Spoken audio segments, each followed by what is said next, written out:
Assalamualaikum warahmatullahi wabarakatuh. Halo teman-teman, perkenalkan saya atas nama Siti Rafika Salma Awalia, NIM A1C223098 kelas C, Prodi S1 Ilmu Keperawatan, Fakultas Keperawatan dan Kebidanan Universitas Megarizky. Adapun judul materi yang akan saya bawakan pada tugas akhir ini yaitu wawasan Nusantara sebagai geopolitik Indonesia. Sebelum kita masuk pada inti wawasan Nusantara sebagai geopolitik Indonesia, ada baiknya kita harus mengetahui apa sih itu wawasan Nusantara.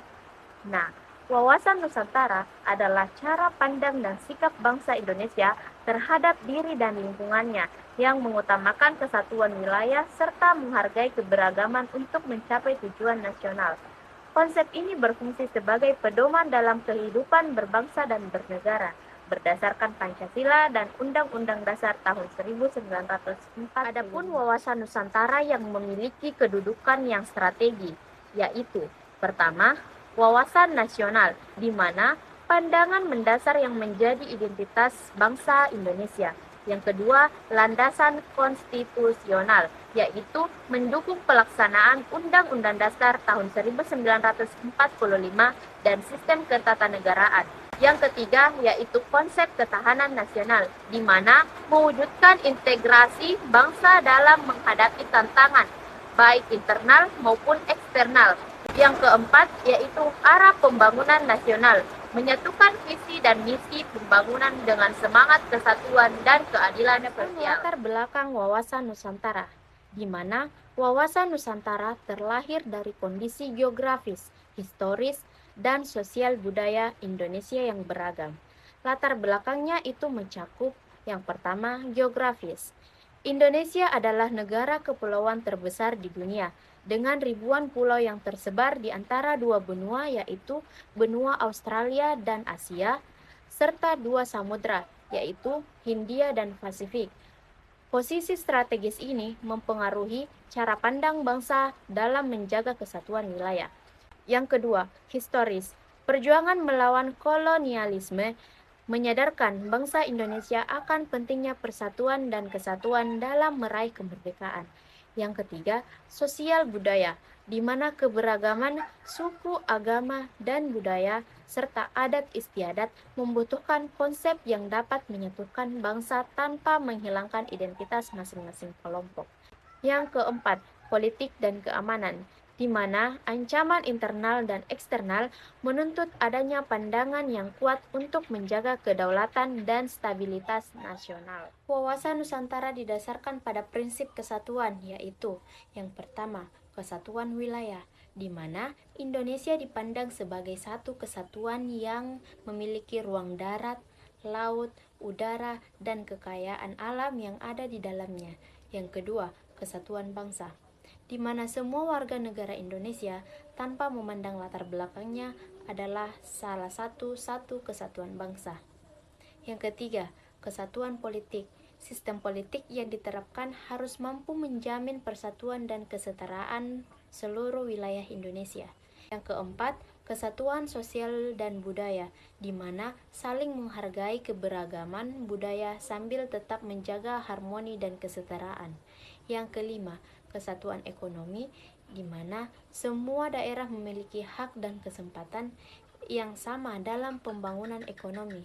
Yang keenam, yaitu pertahanan dan keamanan, di mana pertahanan dilakukan secara menyeluruh untuk menjaga integritas wilayah dan kedaulatan negara. Nusantara sebagai geopolitik Indonesia. Wawasan Nusantara sebagai geopolitik Indonesia adalah cara pandang bangsa terhadap wilayahnya. Sebagai negara kepulauan yang utuh dan strategis, konsep ini menekankan kesatuan politik, ekonomi, sosial, budaya, dan pertahanan keamanan dalam menjaga kedaulatan serta mendorong pembangunan nasional. Sebagai geopolitik, wawasan Nusantara memastikan bahwa kebijakan negara memperhatikan potensi dan ancaman geografis, termasuk posisi strategis Indonesia di antara dua benua dan dua samudra, untuk memperkuat persatuan, kedaulatan, dan kesejahteraan Selanjutnya bangsa. yaitu perwujudan wawasan Nusantara adalah implementasi konsep kesatuan dalam berbagai aspek kehidupan untuk menjaga persatuan, kedaulatan, dan kesejahteraan bangsa, yaitu yang pertama, kesatuan politik, di mana seluruh wilayah Indonesia dipandang sebagai satu kesatuan politik yang berlandaskan Pancasila dan Undang-Undang Dasar tahun 1945. Kebijakan nasional mengutamakan kepentingan persatuan. Yang kedua, kesatuan ekonomi, di mana pembangunan ekonomi dilaksanakan secara merata dan berkeadilan untuk menghindari kesenjangan antar daerah. Yang ketiga, kesatuan sosial budaya, di mana keberagaman sosial budaya, agama, dan adat istiadat sangat dihormati serta dijadikan sebagai dasar penguatan persatuan. Yang keempat yaitu kesatuan pertahanan dan keamanan, di mana sistem pertahanan mencangkup seluruh wilayah sebagai satu kesatuan untuk menghadapi ancaman bersama. Intinya, wawasan Nusantara diwujudkan dengan menjaga integrasi nasional dalam politik, ekonomi, sosial budaya, dan keamanan. Otonomi daerah di Indonesia adalah kewenangan yang diberikan kepada daerah untuk mengatur dan mengurus sendiri urusan pemerintahan sesuai dengan kepentingan masyarakat setempat. Berdasarkan asas desentralisasi, hal ini bertujuan untuk meningkatkan pelayanan publik, mempercepat pembangunan, dan mendorong partisipasi masyarakat dalam pemerintahan. Dalam pelaksanaannya, pemerintah pusat tetap memegang kewenangan dalam urusan tertentu seperti politik luar negeri, pertahanan, keamanan, dan fiskal. Sementara daerah mengelola urusan lokal sesuai dengan kemampuan dan kebutuhannya. Otonomi ini diatur dalam Undang-Undang Nomor 23 Tahun 2014 tentang pemerintahan yang sempat saya bawakan. Kurang dan lebihnya mohon dimaafkan. Saya akhiri dengan ucapan billahi taufik wal hidayah. Wassalamualaikum warahmatullahi wabarakatuh.